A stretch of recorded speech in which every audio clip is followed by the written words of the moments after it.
तर वळूयात नाशिककडे, कारण नाशिकमध्ये सुद्धा एकीकडे फिसकटल्याचं चित्र आहे महायुतीमध्ये।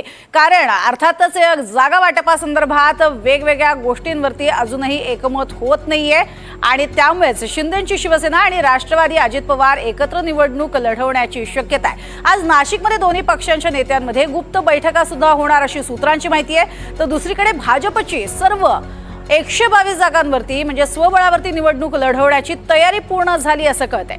शिवसेना शिंदे गटाची 50 आणि राष्ट्रवादी अजित पवार गटाची 30 जागांची मागणी जी भाजपला अमान्य आहे। या संदर्भात आपण अधिक माहिती घेणार आहोत। आमचे प्रतिनिधी आपल्या सोबत आहेत प्रांजल कुलकर्णी यांच्याकडनं। प्रांजल यांच्याकडे जाणार आहोत। प्रांजल, एकंदरीत आपण बघतोय की ज्या पद्धतीनं वातावरण महायुतीमधलं नाशिकमधलं बिघडलेलं पाहायला मिळतंय, खरंच फिसकटल्यातच जमाय का? प्रज्ञा, वरिष्ठ पातळीवर जरी महायुती व्हावी अशी सर्व नेत्यांची इच्छा असली तरी मात्र स्थानिक पातळीवरती मतभेद हे बघायला मिळत आहेत। भाजपचे गेल्या वेळी नाशिक महापालिकेचे सर्वाधिक 66 हे नगरसेवक होते आणि आत्ता तर आपण बघितलं तर 122च्या 122च्या सर्व जागांवरती लढण्याची भाजपने तयारी केली आहे। स्वबळावर लढण्याची त्यांची ताकद आहे। यासोबतच आपण बघितलं तर दुसरीकडे मात्र शिंदेच्या शिवसेनेची 50 जागांची मागणी आहे, तर राष्ट्रवादी अजित पवार गटाला 30 जागांवरती निवडणूक लढवण्याची इच्छा आहे। मात्र ही जी मागणी आहे ती भाजपला अमान्य आहेत आणि त्यामुळेच कुठेतरी नाशिकमध्ये महायुती फिसकटल्याचं चित्र आहे।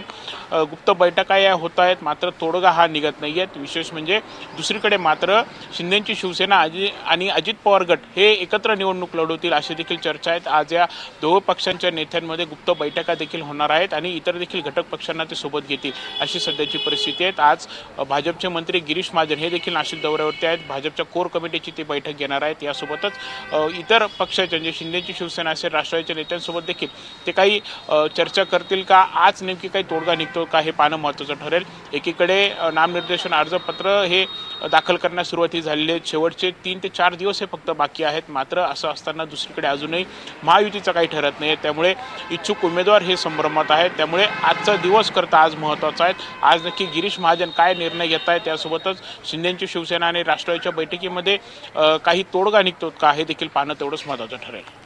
नक्कीच, आणि तुर्तास धन्यवाद या संपूर्ण माहिती